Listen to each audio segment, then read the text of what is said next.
नमस्कार, मैं अंकित और आप देख रहे हैं city post live. Bihar police और भारतीय पुलिस सेवा के अधिकारियों से जुड़ी एक बड़ी और अहम खबर इस वक्त सामने आ रही है। आपको बता दें कि अब बिहार में तैनात आईपीएस अधिकारियों और राज्य पुलिस सेवा के अफसरों के लिए मिशन कर्मयोगी के तहत डिजिटल ट्रेनिंग सिर्फ एक वैकल्पिक नहीं बल्कि अनिवार्य शर्त बन गई है।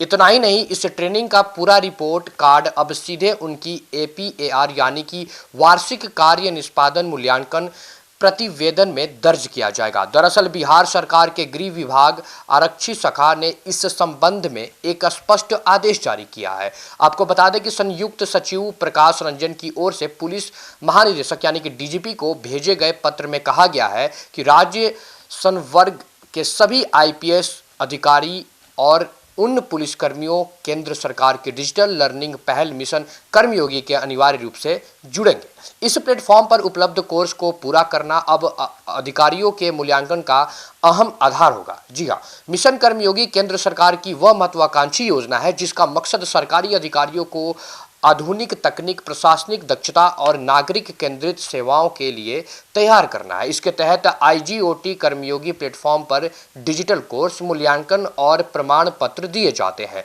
अब यही प्रमाण पत्र और कोर्स पूरा करने की स्थिति अधिकारियों की APAR में दर्ज होगी। इस फैसले के पीछे एक बड़ी वजह भी सामने आई है। केंद्र सरकार के गृह सचिव गोविंद मोहन द्वारा राज्यों में भेजी गई चेतावनी में बताया गया है कि देश भर में कई पुलिसकर्मी और अधिकारी अब तक IGOT कर्मयोगी प्लेटफॉर्म पर ऑनबोर्ड ही नहीं हुए हैं।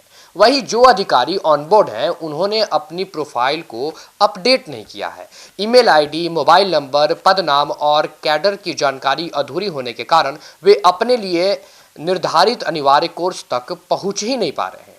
इन्हीं कमियों को गंभीरता से लेते हुए बिहार सरकार ने सख्त रुख अपनाया है। आपको बता दें कि सरकार ने साफ शब्दों में कहा है कि मिशन कर्मयोगी के कोर्स और मूल्यांकन केवल औपचारिकता ही नहीं है बल्कि उन्हें पूरा ना करने का सीधा असर अधिकारियों की वार्षिक रिपोर्ट और भविष्य की पदोन्नति पर भी पड़ेगा।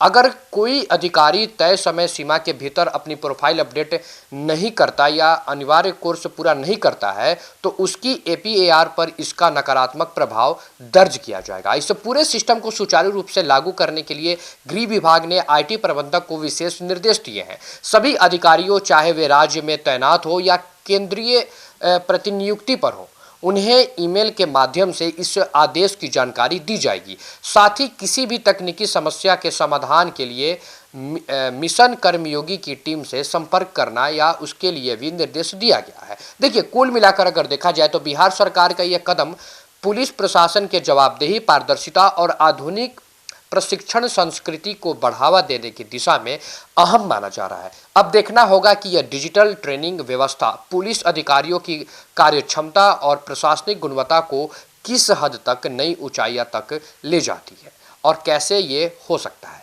इसी खबर के साथ फिलहाल इस खबर में इतना ही। मैं अंकित और आप देख रहे थे सिटी पोस्ट लाइव।